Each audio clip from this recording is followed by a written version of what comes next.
Sir మనం ఎక్కువగా 2 sectors of పీపుల్ని చూస్తూ ఉంటాము. ఏ చిన్నది వచ్చినా హాస్పిటల్కి పరిగెడతారు. కొంతమంది ఏమో ఎంత ప్రాబ్లం వచ్చినా ఏదో ఒక టాబ్లెట్ వేసుకొని దాన్ని స్టాప్ చేస్తూ ఉంటారు. ఈ రెండిట్లో ఏది బెటర్ అంటారు? ఏది బెటర్ అని అంటే ఏదైనా అతి కావద్దు అని అంటారు. డెఫినెట్లీ మనకు ఇప్పుడున్న కొద్దిగా టెక్నాలజీ పరంగా సెల్ఫ్ ఐడెంటిటీ లైక్ హెల్త్ మీద అవేర్నెస్ కొద్దిగా ఉండాలి. దానికి తగ్గట్టు కొన్ని చెకప్స్ చేసుకుంటూ ఉంటే ఇట్స్ నాట్ ఎ బ్యాడ్. అట్లానే ప్రతి చిన్నదానికి ఓవర్ నాలెడ్జ్ కూడా అవసరం లేదు. ఈ గూగుల్లో సెర్చ్ చేసి వీడియోస్ చూసి యూట్యూబ్ వీడియోస్ చూసి ఆపరేషన్స్ చేసిన సిచ్యువేషన్ కూడా కొన్ని మనం వింటూ ఉన్నాం. అంటే వాళ్ళు ఏదో ఫేక్ డాక్టర్స్ అంటారు కదా, వాళ్ళు అయి ఉండొచ్చు. ఏదైనా సీనియర్ డాక్టర్ దగ్గర కింద వర్క్ చేసి అరే మాకు వచ్చులే అని ఒక ఫేక్ డిగ్రీ పెట్టుకొని వాళ్ళు ఉంటారు. డెఫినెట్లీ అంటే ఇప్పుడు డాక్టర్స్ రియల్ డాక్టర్స్ యూట్యూబ్లో అంటే జస్ట్ బుక్లో ఎలా చూసి మనం చదువుకుంటున్నామో యూట్యూబ్లో జస్ట్ ఒక నాలెడ్జ్ కోసం చూస్తారు అంతే.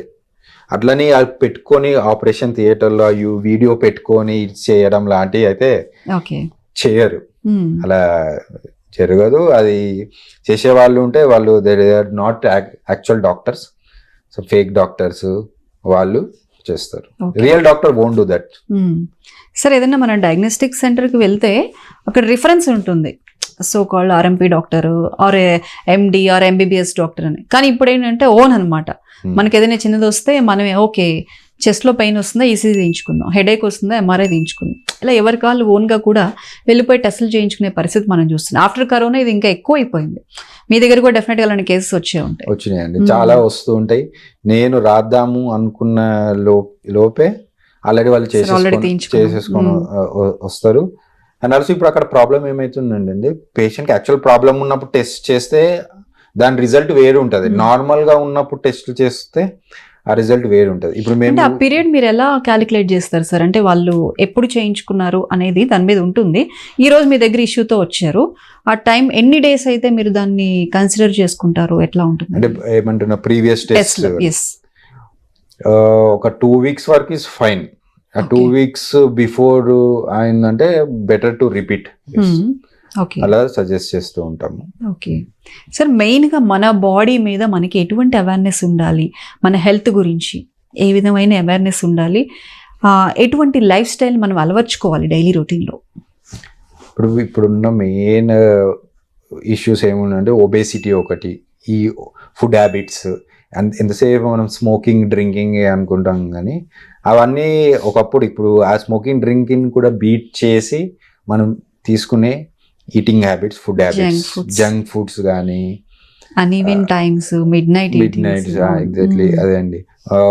చూస్తున్నాం చాలా రెస్టారెంట్స్ ఎప్పుడు కలకల్లాడుతూ ఉన్నాయి బయట తినడము. అంటే ఇప్పుడు ఎలా అవుతుందంటే మనం ఎప్పుడైనా మన ఇన్పుట్ తీసుకున్న క్యాలరీస్ ఎక్స్పెండిచర్ క్యాలరీస్ మ్యాచ్ అవ్వాలి.